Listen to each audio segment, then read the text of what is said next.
आदरणीय नवीन बाबू आपण जेतेबेले 2000 मसीह दायित्व नेले सेतेबेले ओडिशार ऋणभार मात्र 3000 कोटी टंका थिला किंतु आपण जेतेबेले दायित्व गले सेतेबेले ओडिशावासी मुंडरे 96,000 कोटी टंकार ऊर्ध्व बोझ लदी दे गले। आपण शासन को आसीबा बेले ओडिशार मुंड पिछा ऋण बोझ प्राय 6,000 टंका थिला। आपण जीवा समय ओडिशावासी मुंड पिछा ऋण बोझ 26,000 टंका कर दे गले। यह कौन आपण आर्थिक संस्कार? माननीय नवीन बाबू आपण युववर्ग भविष्य कथा कही से भ्रमित करने चेष्टा करी कथा आपण मुहर शोभा पाऊना। माननीय नवीन बाबू आपण सुविधावादी राजनीतिक फायदा नेबाई जो प्रयास कर ठीक नुहे।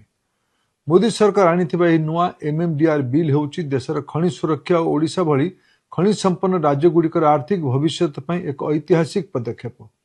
पूर्वर राज्य गुड़िक खनि गुड़िक 14 प्रकार अलग अलग अत्यधिक टिकस लगाउथिले।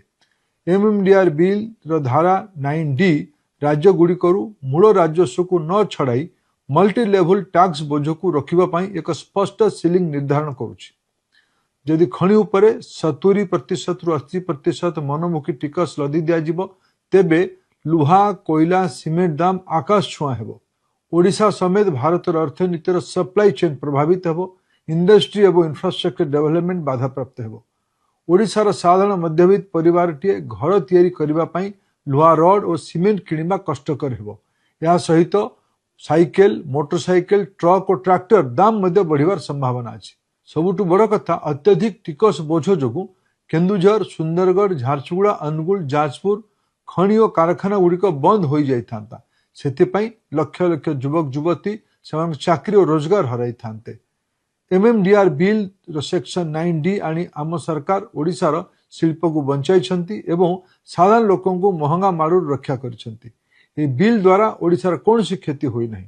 ओडिशार जो नीलाम प्रीमियम रॉयल्टी और डीएमए पाउथिला तार 100% आज भी सीधा सड़क ओडिशा सरकार को खाता को ही जीव। एथिपाई आमर समस्त सांसद माने ओडिशार अर्थनैतिक अभिवृद्धि को सुरक्षित रखिबा ओडिशार नुआ कारखाना और पुंजीनिवेश आनिबा एवं ओडिशार युवक युवती को रोजगार देवाई ये बिल को समर्थन करछंती। सारा देश में समान खनि टिकस नीति लागू हेले देश शिल्प और व्यवसाय सुगम हेबा सह राज्य मान आर्थिक व्यवस्था सुधरिब। तेबे गतकाली ओडिशार विरोधी दल नेता माननीय नवीन बाबू जहाँ कहिसंती ता ओडिशावासी को भ्रमित कला भलिया। देशर लोकप्रिय प्रधानमंत्री श्री नरेंद्र मोदी 2014 लाल किला भाषण आरंभ कर आज पर्यंत निरंतर भावे पूर्व भारतर समेत पूर्वोदयर कल्पना नहीं काम कर बाबद प्रश्न उठाइबा पूर्व नवीन बाबू निजर 24 वर्ष रिपोर्ट कार्ड देखि आत्मसमीक्षा करने दरकार। आदरणीय नवीन बाबू मु किछि तथ्य आपको मन पकेबा चाहूँगी। आपण क्षमतार थिबा बेले 2004 मसीह ओडिशार वार्षिक खनि राजस्व आय थिला 1000 कोटी टंका। आपण शासन रहिबा भितरे 2014 मसीहा पर्यंत अर्थात जो पर्यंत मोदी सरकार खनि नीतिर संस्कार आनी नथिले सेतेबेले यही खनि राजस्व मात्र 5,000 कोटी टंकार सीमित रहिथिला।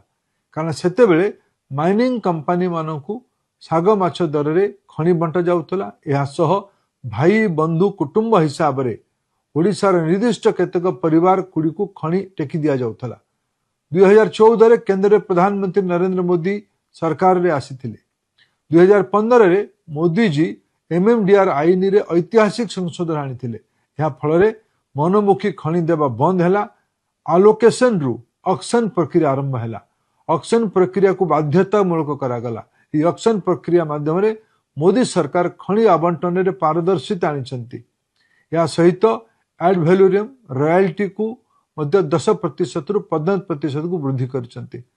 तत्सहित राज्य रे जनहितकर योजना कार्य पई डीएमए व्यवस्था मध्य करागला। 2015 पूर्व ना प्रीमियम व्यवस्था थिला ना एड वैल्यूरियम रॉयल्टी वृद्धि करा जायतिला ना डीएमए व्यवस्था थिला।